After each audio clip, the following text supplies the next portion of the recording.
এই হলো deadline communications private limited. আপনারা দেখছেন এক্সপ্রেস নিউজ, খবর নেয়, খবর দেয়।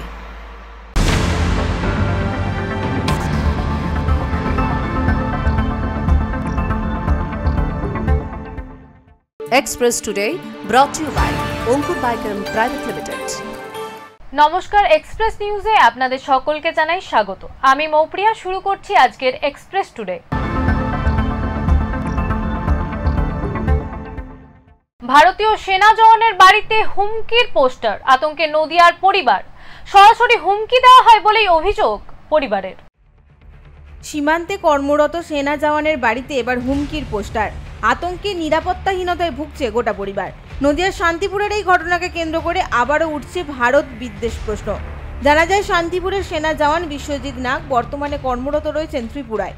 স্ত্রী সুপর্ণার নাগ 2 সন্তানকে নিয়ে বাড়িতে একাই থাকেন। অভিযোগ, শনিবার সকালে বাড়ির উঠোন পরিষ্কার করতে গিয়ে দেখেন একটি কাগজের টুকরো পড়ে রয়েছে, আর তাতে লেখা রয়েছে পাকিস্তানের জয়, বাংলাদেশের জয়, ত্রিপুরায় আছে, বাংলাদেশিদের ধরছে। এই হুমকি চিঠি পেয়েই আতঙ্কে ভুগছে গোটা পরিবার। হ্যাঁ, সেটা তো বেড়েই গেছে। আমি যেহেতু 2টো বাচ্চা নিয়ে একা বাড়িতে থাকি, আর আমার হাজব্যান্ড ওখানে, ভয় লাগছে এটাই যে দেশের রক্ষা করতে তারা বর্ডারে পড়ে আছে, তাদের বাড়িতেও আমরা নিরাপদে নেই, এটাই শুধু মনে হচ্ছে। ভারত এবং পাকিস্তান যুদ্ধের আবহে বাংলাদেশের সার্বিক পরিস্থিতির কারণে ত্রিপুরায় সেনাবাহিনীর নজরদারি বাড়ানো হয়েছে, আর সেখানেই রয়েছে তার স্বামী। বর্তমান পরিস্থিতির মধ্যে বাড়িতে এই ধরনের হুমকির পোস্টার রীতিমতো আতঙ্কের কেন্দ্রবিন্দু হয়ে দাঁড়িয়েছে নাগ পরিবারের কাছে। এ বিষয়ে সেনা জওয়ানের দাদা জানিয়েছেন, ভাই এই ঘটনা জানার পর খুবই উদ্বিগ্ন, তারও যথেষ্ট আতঙ্ক রয়েছে। যারা এই ঘটনায় জড়িয়ে রয়েছেন তাদের বিরুদ্ধে আইনানুগ ব্যবস্থা নেওয়া উচিত। যেহেতু আমার ভাই বিএসএফ কাজ করে, এখন ত্রিপুরায় আছে, হয়তো ওখানে লেখাও আছে যে ত্রিপুরায় আছে এবং বাড়িতে একা আছে। বাড়িতে একা বলতে আমার ভাইয়ের স্ত্রী বাড়িতে একা আছে। তাহলে জেনে শুনে কি হুমকিটা দেওয়া হলো? হ্যাঁ, অবশ্যই মনে হচ্ছে যে জেনে শুনে কেউ হয়তো ভয় দেখানোর জন্য চেষ্টাই বা করছে। তবে জানা গিয়েছে, এই মুহূর্তে সেনা জওয়ানের পরিবার নিরাপত্তাহীনতার কারণে শান্তিপুর থানায় একটি লিখিত অভিযোগ দায়ের করেছে। অভিযোগের ভিত্তিতে দ্রুত তদন্ত শুরু করেছে শান্তিপুর থানার পুলিশ। এখন দেখার বিষয়, এই ঘটনার সঙ্গে যুক্ত অভিযুক্তদের বিরুদ্ধে পুলিশ কী পদক্ষেপ নেয়। Bureau report, express news. বাঁশের কাজে পড়েছে ভাটার টান, প্রায় বন্ধের মুখে বাঁশ শিল্প। তাই এই পেশার সঙ্গে যুক্ত শিল্পীদের মাথায় হাত। কাল্লা 2 নম্বর ব্লকের নিউ মধুবন এলাকা। এখানকার বেশ কিছু পরিবার বংশ পরম্পরায় বাঁশের কাজের সঙ্গে যুক্ত। কেউ কেউ 40 থেকে 50 বছর ধরে এই পেশার সঙ্গে যুক্ত। বিভিন্ন গ্রামে গ্রামে ঘুরে ঘুরে বাঁশের কাজের জিনিসপত্র বিক্রি করেন তারা। কিন্তু বর্তমানে বাজারে প্লাস্টিকের জিনিসপত্রের কদর বেড়ে যাওয়াতে এই হাতের কাজের জিনিসের কদর অনেকটাই কমেছে। তেমন একটা বিক্রি হচ্ছে না বাঁশের তৈরি জিনিসপত্র। প্লাস্টিকের কুলোঝুড়ি ও আনুষঙ্গিক আরও নানান জিনিস কম দামে বাজার ছেয়ে যাওয়ায় বিক্রি কমেছে। ফলে কানলা নিউ মধুবন এলাকার বাসিন্দারা যারা বাঁশের কাজের সঙ্গে যুক্ত, তাদের নুন আনতে পান্তা ফুরোনোর অবস্থা। কোনো রকমে দিন গুজরান করছেন তাঁরা। এখন প্লাস্টিকের ব্যবসা চলছে, বাঁশে এখন ব্যবসা ভালো হচ্ছে না। মেলা বাজারে হলে হয়, নাহলে হচ্ছে না। এই যে সংসার চলছে আপনাদের? চলছে সেটা। নানান দিকে প্লাস্টিকের কুলো তৈরি হচ্ছে, প্লাস্টিকের বিড়ি বাঁধাগুলো তৈরি হচ্ছে।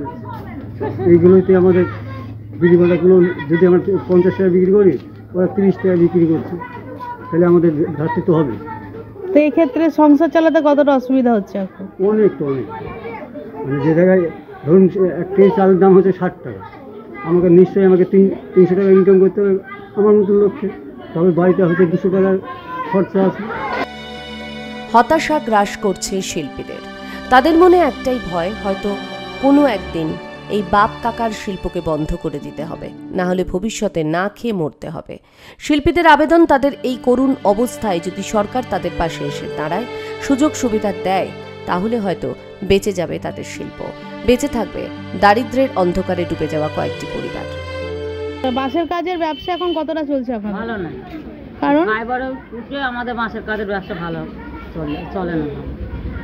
তাহলে এখনো তো বানাচ্ছেন আপনারা? ওই কি করবো, পেট তো আছে, খাবো কি? সরকারি কোনো সুযোগ সুবিধা দিয়েছে আপনাদের? না, ওই যে লক্ষ্মীর ভান্ডার দেয় 1000 টাকা করে, ওই তাছাড়া কিছু। এই বাঁশের কাজের উপরে কোনো কিছু দিয়েছে? না, বাঁশের কাজের উপর। এগুলো বিক্রি করতে করতে কোথায় যান?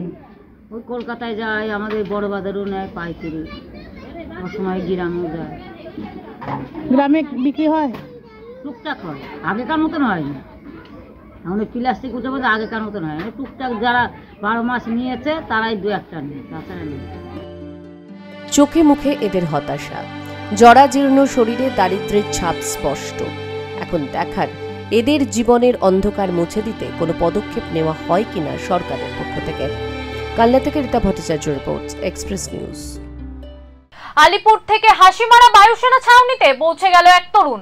বায়ুসেনার নজরে সন্দেহজনকভাবে ধরা পড়ার পর শুরু হয় জেরা। সেই নিয়ে তদন্তে নেমেছে পুলিশ ও সেনা। আলিপুরদুয়ার থেকে হাসিমারা বায়ুসেনা ছাউনিতে পৌঁছে গেল এক তরুণ, নাম সুজিত ঘোষ ওরফে বাটুল। তরুণের বয়স 22 বছর। তবে বায়ুসেনার নজরে সন্দেহজনকভাবে ধরা পড়ার পর শুরু হয় জেরা। গেছে হোটেলে, এক লোকে নিয়ে গেছে হোটেলে, 2-3 দিন কাজ করে চলে গেছে। পরে এই যে ফোন আসলো, ফোন আসলে পরে এই যে ফোন ধরলাম সকালবেলা উঠিয়া, হাত পাও কাঁপা ডাইকে নিল ওরা। এমনি সারাদিন গেল গা। কোনো এইগুলো বলতে পারবো গো, আমরা তো কাছেও ছিলাম না, জানিও না। খাইছে বোধহয় নিশা জাতীয় জিনিস, খায়া টায়া বসে রয়েছে। এমনিও লোকে ডাকে নেয়, সুপারি টুপারি পারে গাছের ডাল টাল ছাড়া এরকম। কই থেকে কি এর থেকে কি হয়েছে আর এর থেকে বেশি বলতে পারবো না। সেনা ছাউনিতে ডেকে পাঠানো হয় পরিবারের সদস্যদেরও। তদন্তকারীরা জিজ্ঞাসাবাদ করেন তার বাবা জ্ঞানেন্দ্র ঘোষকে। তিনি সাফ জানিয়ে দেন কিছুই জানেন না। তরুণের পরিবারের দাবি, নিমতি এলাকায় একটি দোকানে সে কাজ করতে গিয়েছিল। এসব কিছু জানা বলে না, এসবের মাথা নাই, বাড়িতেই মাথা নাই, কারে কি ডাকবে ওটা ভাবা ভুল হবে। আমি যা জানি ওই সমস্ত নলেজ নাই, মনে হয় নলেজ নাই। তোর চিন্তা একটা যে অমানুষ হয়ে গেছে ছেলেটা, আমি চেষ্টা করলাম সারা জীবন, পারলাম না, আমি ব্যর্থ।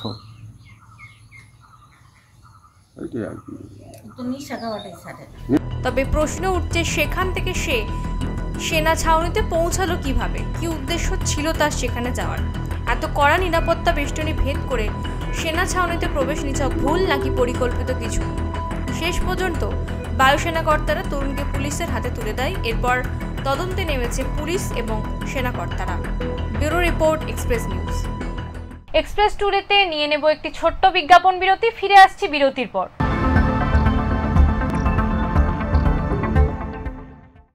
With best compliments from Onkur Bichem Private Limited, one of the largest producers of ethanol in Eastern India, producers of extra natural alcohol, Indian made foreign liquor and salt, also deals in real estate and sponge iron, under the able guidance and leadership of Mr.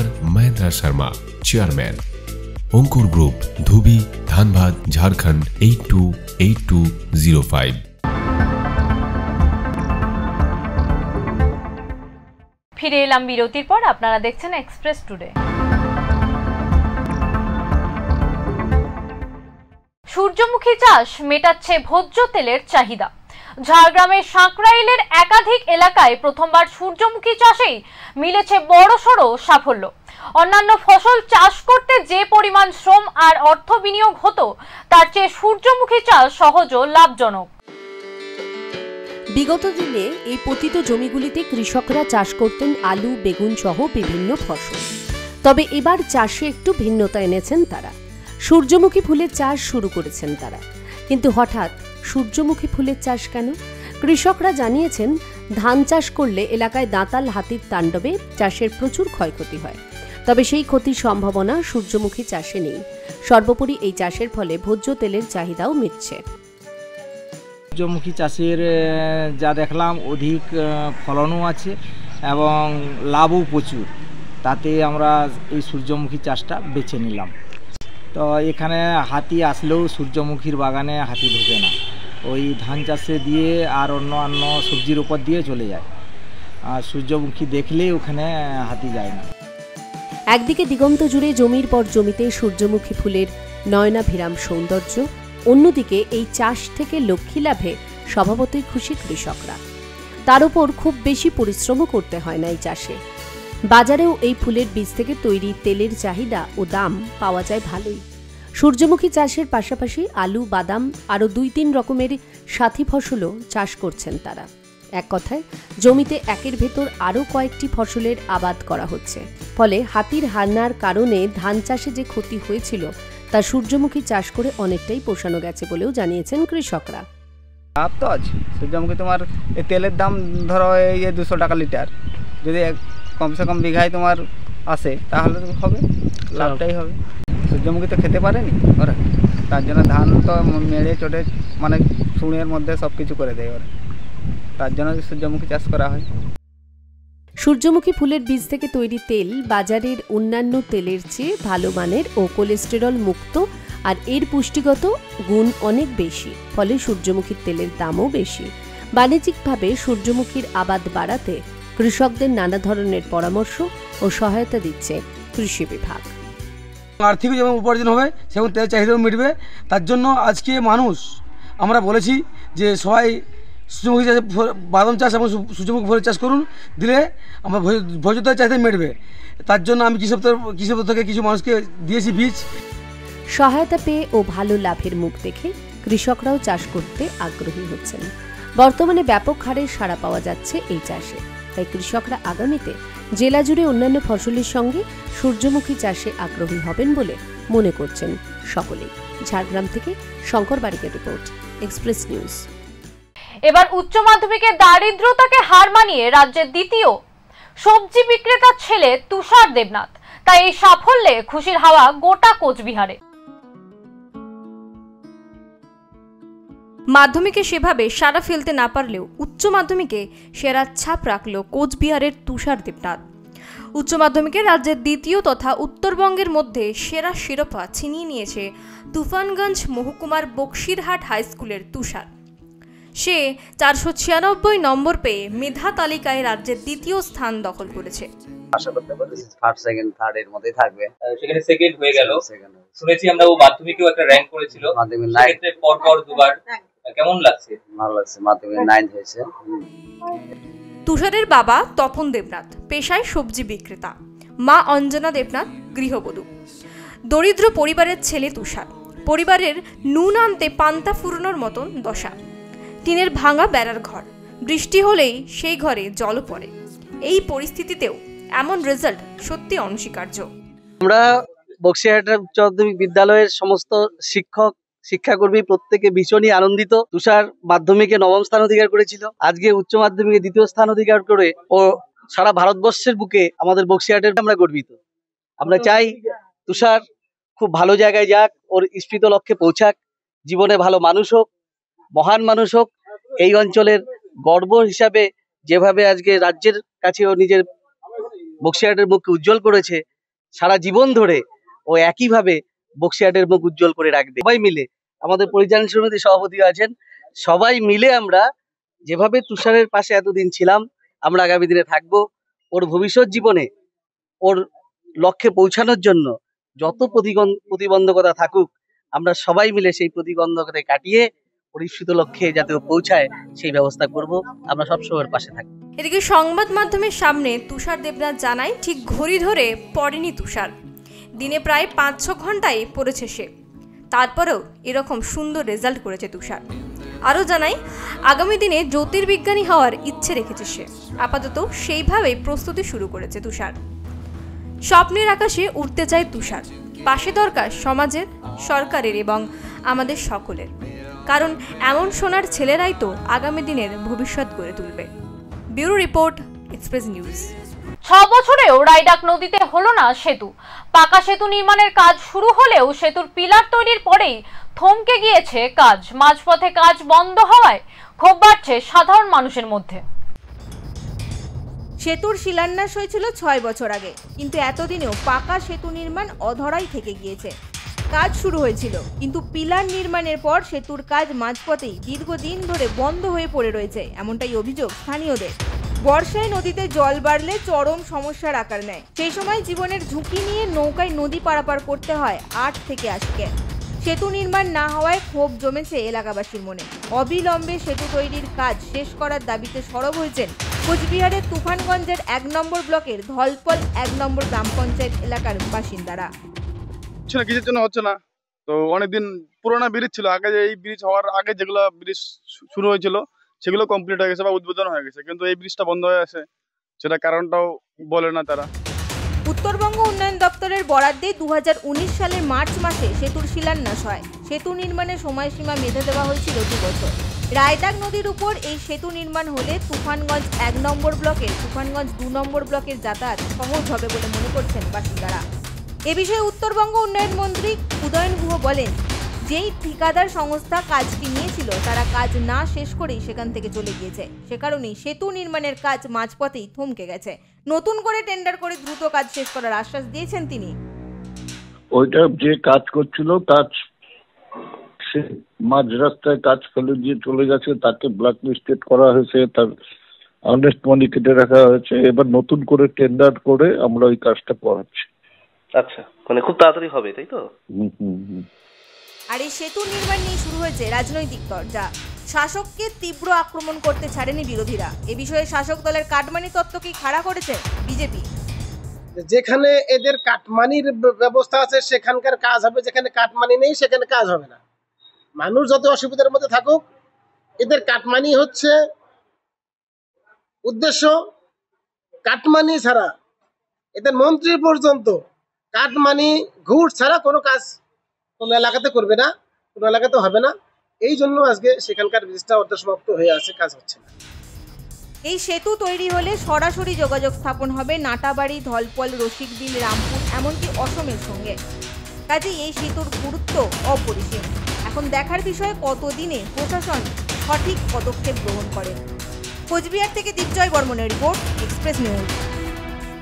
Express today আজকের মতো এই পর্যন্তই। চোখ রাখুন express নিউজে। Express news খবর নেয়, খবর দেয়।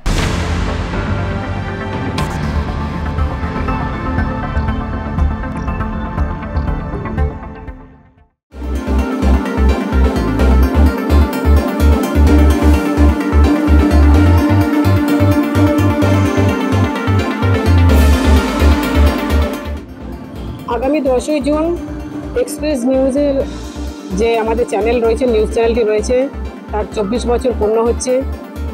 একটা লং টাইম আমি এই চ্যানেলে দীর্ঘায়ু কামনা করি, আরও অনেকটা পথ এগিয়ে যাক।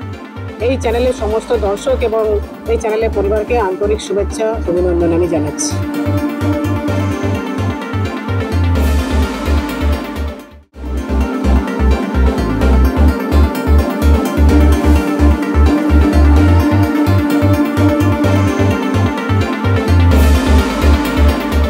এক্সপ্রেস নিউজ একটি নির্ভরযোগ্য নির্ভীক সংবাদ মাধ্যম। এই সংবাদ মাধ্যমের 24 বছর পূর্তি হতে চলেছে, তাই পুরুলিয়া প্রেস ক্লাবের পক্ষ থেকে চ্যানেল কর্তৃপক্ষ এবং সমস্ত চ্যানেলের দর্শকদের জানাই অনেক অনেক অভিনন্দন ও শুভেচ্ছা।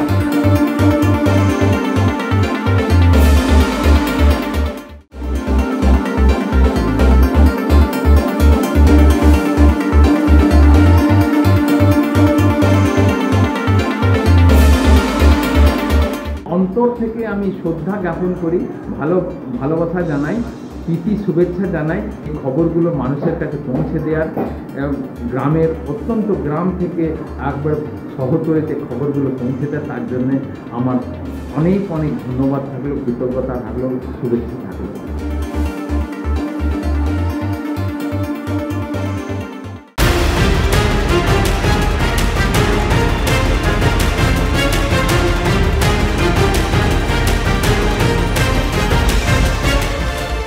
এই হলো ডেডলাইন কমিউনিকেশনস প্রাইভেট লিমিটেড।